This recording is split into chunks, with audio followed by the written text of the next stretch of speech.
Interaction के लिए हमारे पास आए। On behalf of Awami Ittehad party being the state secretary, मैं कह चीज़ तो ऐसे शेयर करें, आप लोगों के साथ कुछ शेयर करना था।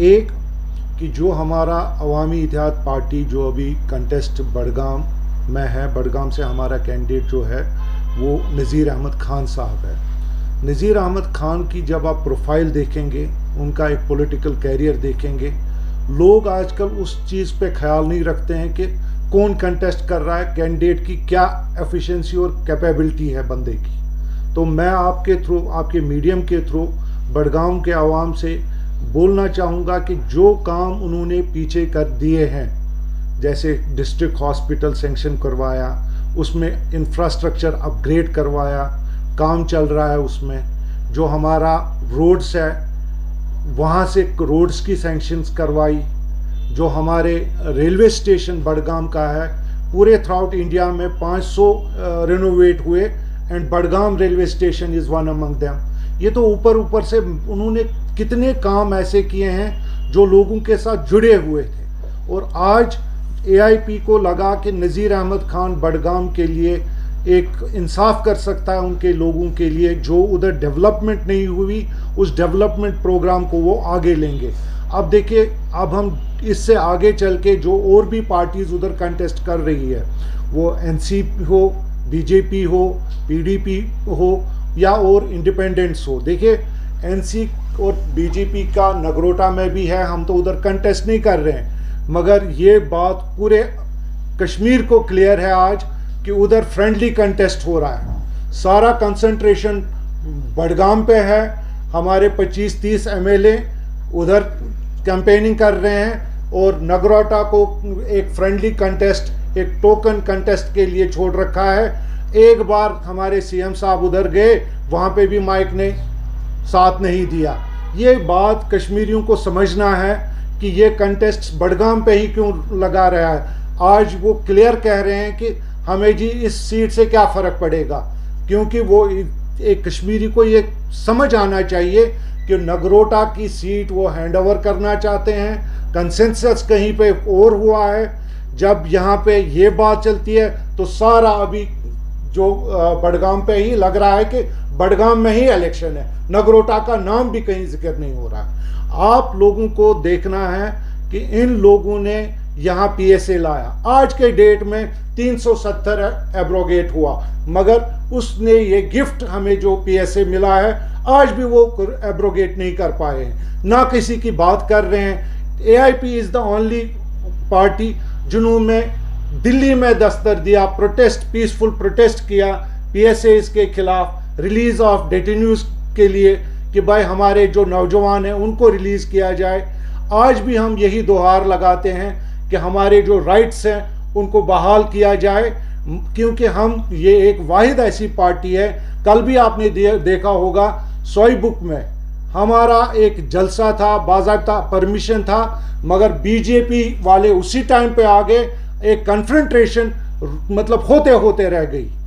ये चीज़ें हमारे साथ ही क्यों हो रहा है, जबकि इनकी टाइमिंग आपस में डिफरेंट है। बडगाम में कैसे चल रहा है, नगरोटा में कैसे चल रहा है, इनको इल्ज़ाम तराशी में नंबर 1 है, मगर खुद की अंडरस्टैंडिंग लोगों को समझ आनी चाहिए।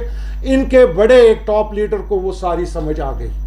मैं नाम बोलना आपको मुनासिब समझूंगा अगर रहुला साहब इनकी बातों को समझ गए कि ये लोग क्या कर रहे हैं, झूठ की दुकान चला रहे हैं, कुछ भी ये कंटेस्ट करने के लिए कुछ भी बोल लेते हैं, मगर जो उनके लिए कैंपेन नहीं कर रहे हैं, तो आपको समझना चाहिए, बडगाम की आवाम को आज समझना चाहिए, अल्लाह ताला ने उनको मौका दिया है कि इन पॉलिटिकल पार्टीज़ को रिजेक्ट करके एक चेंज करें। आप खान साहब को मौका दें और वो आपको, हम भरपूर आपको एश्योर करते हैं कि इंशाल्लाह आपको एक डेवलपमेंट की राह दिखाएगा, झूठे नारे नहीं दिखाएगा। बाकी तनकीद करने के लिए बहुत कुछ है जो इन्होंने वादे किए पीछे इलेक्शंस में, आज ये लोगों के सामने जाने से कतराते हैं क्योंकि इनके पास है नहीं कुछ नया शेयर करने के लिए। तो हम आप लोगों के थ्रू ये अपील करना चाहते हैं, नज़ीर अहमद खान साहब को वोट करें, प्रेस करें, cylinder, gas cylinder serial number 17 पे उनको कामयाब करें और हाँ, अगर इनाम साहब को कुछ ऐड करना हो तो बाकी मैं आपको बहुत बहुत शुक्रिया करना चाहूँगा कि आप लोग आ गए यहाँ पे। साहब को जेल में पीटा गया था, इस बारे में आपका, क्योंकि आप लोग मिले तो इससे क्या? असल में जब वो जेल नंबर 3 में थे तो इंजीनियर साहब ने एक कंप्लेंट की थी जेल अथॉरिटीज़ के ख़िलाफ़ कि कुछ जेल अथॉरिटीज़ पैसा ले रही है कश्मीरी प्रिजनर्स से। तो उन्होंने वो नाम भी तब अपने लॉयर्स के थ्रू डिक्लेयर किए थे किन किन से कितना पैसा लिया था। उन्होंने फॉर्मली डीजी प्रिजन्स को, तिहाड़ जेल अथॉरिटीज़ को एक लेटर भी लिखी थी। उसके बाद ही उनके खिलाफ जो है हैरासमेंट प्रोसेस शुरू हुआ था। उसके बाद किनर अटैक, फिर दरवाजे को ठोकर उसको माइनर इंजरी, फिर जाके वो उनको प्रेशर ये था कि वो कंप्लेंट वापस ले। तो इंजीनियर साहब ने वो कंप्लेंट वापस नहीं की, क्योंकि अब मैं फिर से बताऊंगा कि उन्होंने जो कंप्लेंट की थी वो ये था कि कश्मीरी प्रिजनर से कुछ जेल अथॉरिटीज़ जेल नंबर 3 में पैसे ले रहे थे। तो उसके खिलाफ जो थी वो उनका एक जदोजहद थी।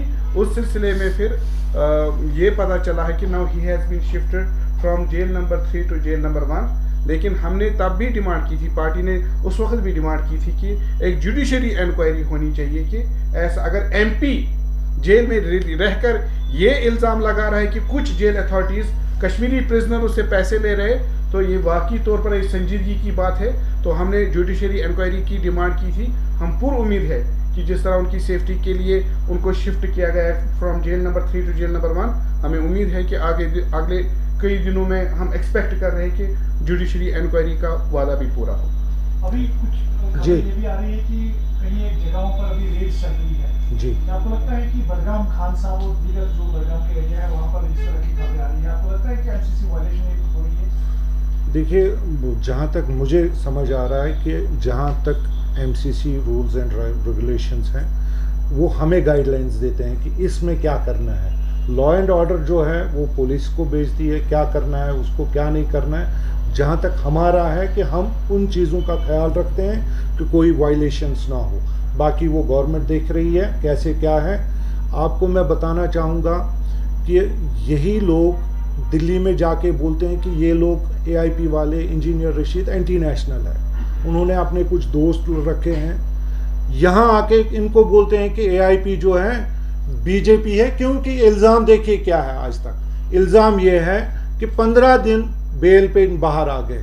आज भी हमारे जो लीडर हैं, एमपी साहब जो हैं, आज भी जेल में है, 7वां साल चल रहा है। और ये देखिए, शर्म होनी चाहिए ऐसे लोगों को जो ऐसे इल्ज़ाम तराशी करते हैं, कि किसी को भी इल्ज़ाम लगाते हैं। वायलेंस अपने आप को जब देखते हैं, उनके पास इतना बैगेज है कि लोगों को फेस भी नहीं कर सकते हैं। जो भी वादे किए हैं वो सारे झूठ के झूठ हैं। और एक भी मेरे ख्याल से इस बार इंशाल्लाह लोगों को मौका मिलेगा इनको रिजेक्ट करने का।